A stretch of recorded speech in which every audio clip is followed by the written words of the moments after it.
छत्रपति शिवाजी के पोते छत्रपति शाहू वहां खबर पे गए थे। महाराष्ट्र का मुख्यमंत्री बोलता है, इस तरह का बयान उसके वजीर देते हैं कि वो निकाल देंगे। अच्छा, जो 300 साल पहले हुआ तुम अब मुझसे पूछ रहे हो, नहीं तुम बोलो। मैं बोलूं तो फिर पुष्पमित्रा संघा कौन है? तुम्हारे डैडी है उन्होंने। अरे मुल्क में बेरोजगारी है, पीने का पानी नहीं है, लोग बीमार पड़ रहे हैं, फैक्ट्रियां बंद हो रही हैं, चीन भारत की जमीन पे कब्जा करके बैठा है। मगर नहीं, 300 साल पुरानी बात करे तो सब चले जाता। और जब मौर्य तुम्हारे बारे में कलम लिखेगा ना तो कहेगा कि तुमसे बड़ा कोई जालिम नहीं था। और आरएसएस बोली नहीं नहीं नहीं, हम ये तशद्दुद सही नहीं है। अच्छा, पीछे से पूरा करना और आके बोला ने पानी डाल देते हम। अब कोई बोल रहा है कि इनकी खबर तोड़ देंगे, कोई बोल रहा है हम ये कर देंगे। ये जानते नहीं है कि जब कोई इस जमीन में चले जाता है या कोई अपने मजहबी रसूमात के तहत दुनिया से जाता है, सबको अल्लाह एक दिन जमा करने वाला है। तुम आज बड़ी बड़ी बातें कर रहे हो ना, इंशाअल्लाह ताला हम उस दिन कामयाब होंगे। आज तुम इख्तिदार के नशे में आकर तुम बकवास बक रहे हो, तुम बकवास बक रहे हो, तुम नफरत के मजाहरे कर रहे हो। एक महाराष्ट्र का मुख्यमंत्री बोलता है, इस तरह का बयान उसके वजीर देते हैं कि वो निकाल देंगे। और फिर जब गड़बड़ होती बोलते नहीं नहीं वो पिक्चर की वजह से गड़बड़ हुई। अच्छा, पिक्चर की वजह से गड़बड़ हुई? तुम क्या कर रहे थे? तुम्हारा ही शहर है ना वो नागपुर। और क्या किया इन्होंने? कुरान करीम की आयतें जिस चादर मुबारक पर तू जला दिया।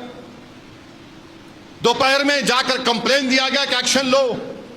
जाहिर है बाद में तशद्दुद हुआ, हम उसकी मजम्मत करते हैं, कंडेम करते हैं। मगर आप बोल रहे हैं पिक्चर की वजह से हुआ। अच्छा, पिक्चर की वजह से हो रहा है सब। और आप क्या कर रहे हैं? हाथों में मेहंदी लगी हुई है आपकी, आप हुकूमत आपकी, पुलिस आपकी, इंटेलिजेंस फेलियर आपका। क्यों कर रहे हैं सब ये? अरे लॉ एंड ऑर्डर अगर पैदा हो रहा है तो तुम्हारी वजह से हो रहा है। तुम्हारे जो लोग आज वजीर बने बैठे हैं वो मुसलमानों के खिलाफ गंदगी, बकवास और जहर को फैलाकर मंत्री बन चुके हैं। उनको कुछ नहीं कर रहे हैं। ने खबर को निकाल देंगे, उसको निकाल देंगे, ये निकाल देंगे। अरे रूल ऑफ लॉ से चलेगा या तुम्हारी मनमानी से चलेगा? बताओ हमको। बोल दो कि इस देश में कानून नहीं है, जिसकी लाठी उसकी बैठ चलेगा क्या? फिर रूल ऑफ लॉ कहां है? फिर आइन से चलेगा, संविधान से चलेगा या तुम्हारे जोर पर चलेगा? भाई मेरी पसंद को हो सकती है, तुम्हारी पसंद नहीं होगी तो क्या मतलब? जरूरी नहीं ना कि सबकी एक पसंद हो जाए। मेरे को काला पसंद तो तुम क्या करोगे? नहीं मेरे गोरा नहीं, मेरे को नहीं पसंद गोरा, मेरे को मुझे सफेद पसंद, तुम बोलेगे नहीं काले नहीं होगा। और फिर एक हैरत अंगेज बात यह है कि उस बादशाह के बारे में जो लोग बात कर रहे हैं ना, छत्रपति शिवाजी के पोते छत्रपति शाहू वहां खबर पे गए थे।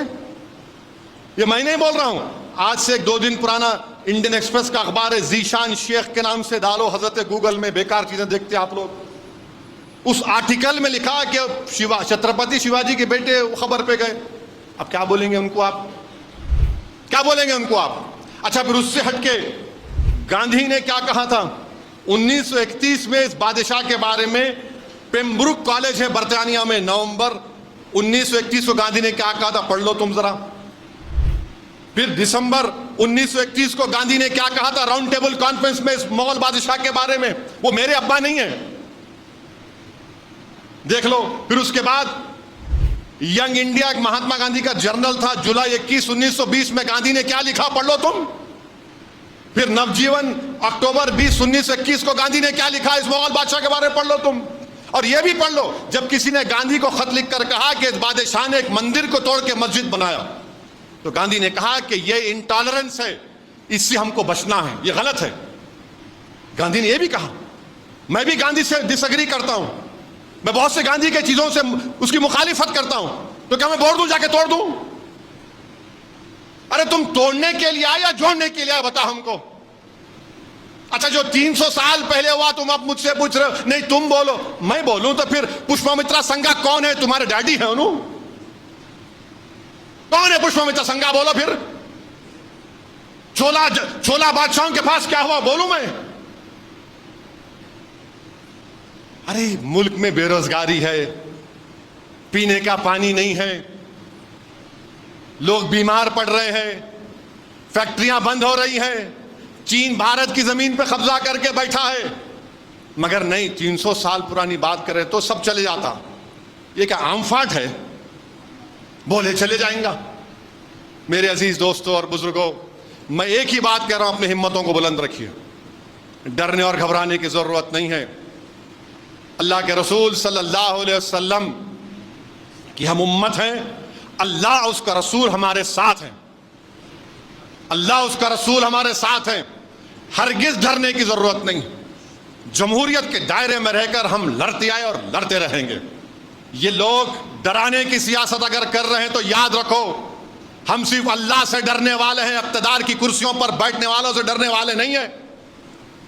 तुम आज है कल नहीं रहोगे इंशाअल्लाह ताला, तुम जाओगे इंशाअल्लाह ताला, तुम गुमनामियों के वादियों में गुम हो जाओगे, याद रखो।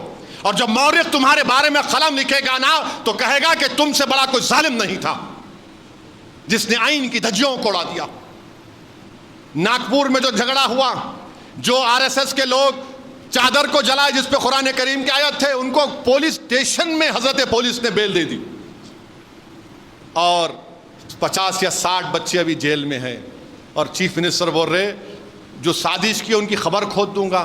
अरे जो करे फोटो नहीं दिख रही आपको? आप ही के बयान की वजह से हुआ ना, आप ही के शहर में। मेरे अजीज दोस्तों और बुजुर्गों, बीजेपी आरएसएस और आरएसएस बोल रही नहीं नहीं नहीं, हम ये तशद्दुद सही नहीं है। अच्छा, पीछे से पूरा करना और आके बोला ने पानी डाल देते हम।